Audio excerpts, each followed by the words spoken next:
Now,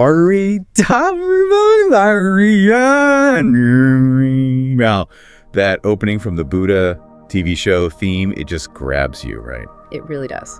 Powerful start. So today we're doing a deep dive into a full episode of that series. You can find it pretty easily on YouTube to really try and understand the beginnings of Siddhartha's journey. Yeah, and what's really interesting right from the start is how this, well, it's a dramatic portrayal, obviously, but it really highlights the kind of impact Siddhartha had.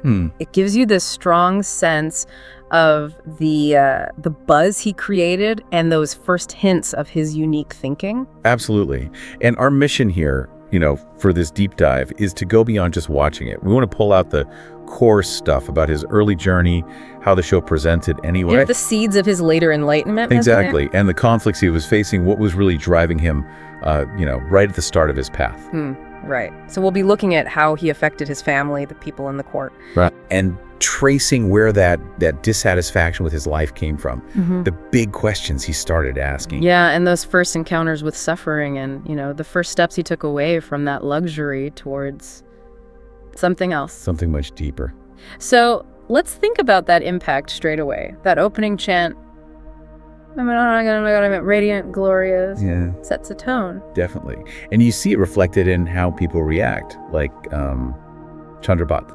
Oh, right. His remorse, it's quite something. He sees Siddhartha as this extraordinary being. Yeah, someone with real spiritual power.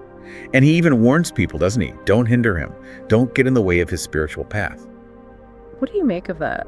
Such a strong reaction so early. Well, it suggests people saw him as fundamentally different, even when he was young. There's this reverence there. It hints that Siddhartha just had this quality, this presence maybe, that made people think he was destined for something more. Makes you wonder what exactly they were seeing. And then, boom, Devadatta. Totally different reaction. Oh, completely. Night and day. The jealousy is just palpable, isn't it? Seeing Siddhartha as a thorn in his side. And that thought, the obstacle just removed itself. That really shows his own ambition, right? So self-serving. It really does. And it sets up this immediate conflict, this opposition that, hints at future problems. Yeah. Devadatta just sees everything through his own lens, his own desire for power.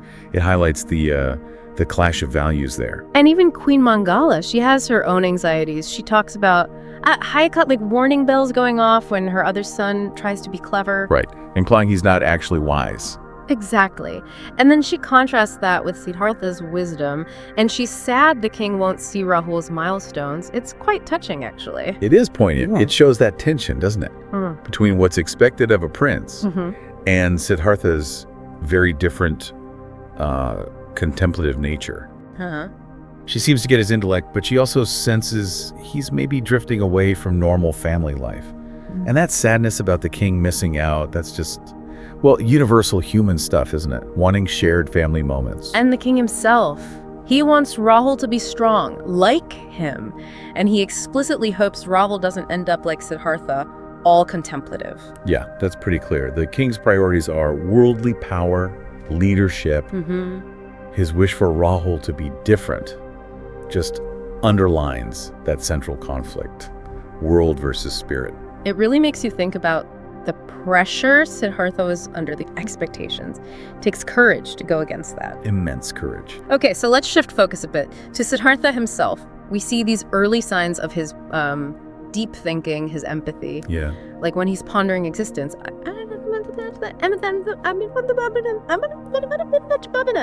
Either God isn't real, or God is in every single particle.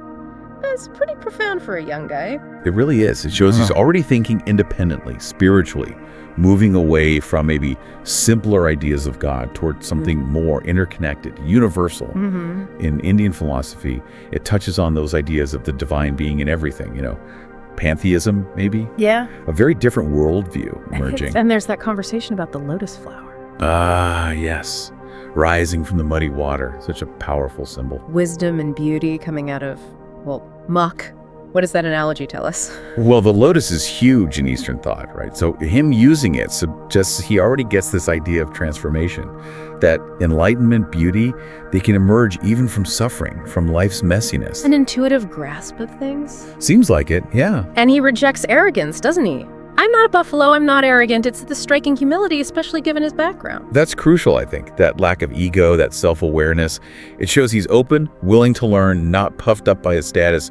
His mind seems geared towards truth, not self-importance. Right. And we also see him wanting to find someone wise, specifically to bring a message of joy. That desire to help others, to ease suffering, it seems baked in from the start. Absolutely. That altruism is a key driver.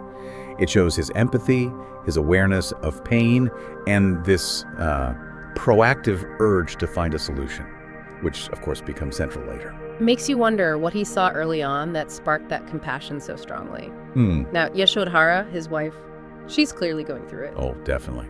A real inner conflict. She loves him. She wants him to find answers. And he couldn't reflect.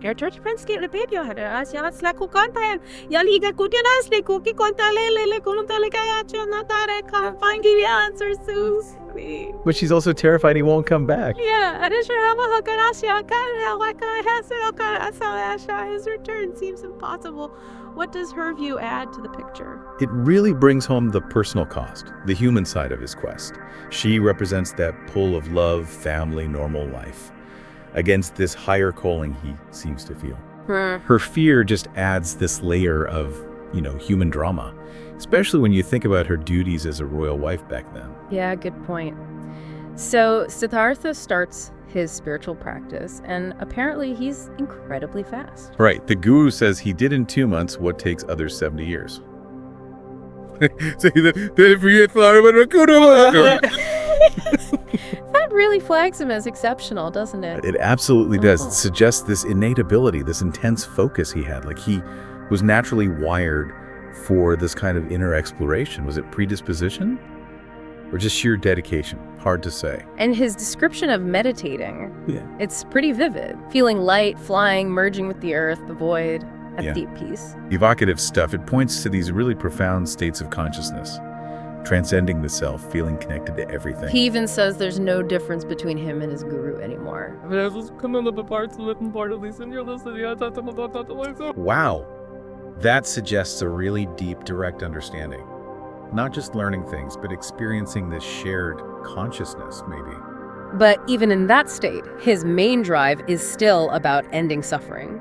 Nadikanana, that pain and agitation he sees, it keeps pushing him. That's such a key point. His journey isn't just about his own escape. It's fueled by empathy. If anything, the meditation seems to make that stronger. Which leads him to leave the ashram. Right. And his explanation to the guru is fantastic. That analogy of the fire.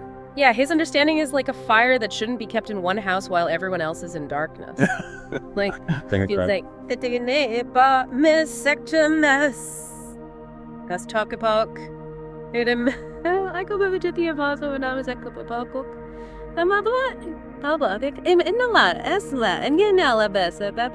It perfectly captures his compassion, his sense of responsibility. His insight isn't just for him, it's a light that needs to be shared. A real sense of mission developing there. So he commits to finding the path out of the cycle of life and death and goes looking for another teacher, Muni Udraka Ramaputra. Another step. And that shows his humility again, right? He knows he doesn't have all the answers. He's still seeking, still learning. Relentless. And the reactions back home, they really show the impact he had. The king sending out search parties. Yashodhara's lotus flower, that symbol of her waiting, remembering. So poignant. And deciding not to tell him Kanka died, to protect his sensitive heart. It all speaks volumes, doesn't it? How much they cared, how deeply he affected them. And they understood his compassionate nature, how grief might derail him. Then comes that major turning point, stopping the animal sacrifice. Huge moment. His objection is so strong, boundless compassion just flows from him. And he's willing to die for it.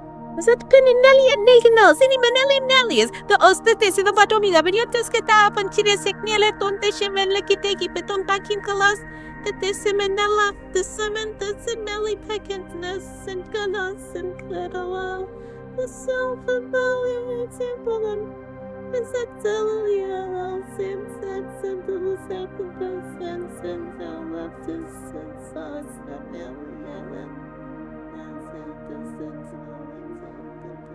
it really shows his ethics in action and his courage, challenging a major religious tradition like that based on compassion, offering his own life.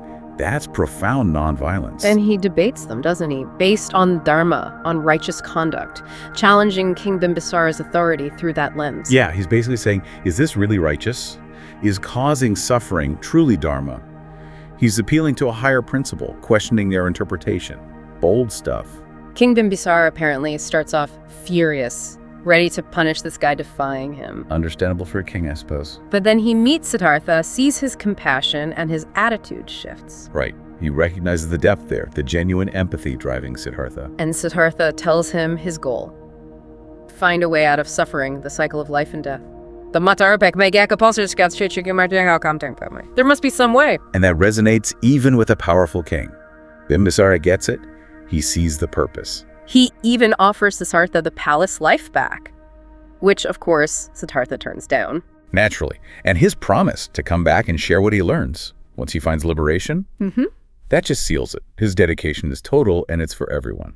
Which brings us to the final stage shown here, the full renunciation. Shedding the royal clothes, embracing asceticism. Yeah, the really intense practices to overcome the body, desire, all in pursuit of liberation and halai, that supreme bliss. But again, not just for himself, for everyone's liberation. Exactly. It's a universal aim, and his old guru sees this, recognizes his greatness, and gives his blessing.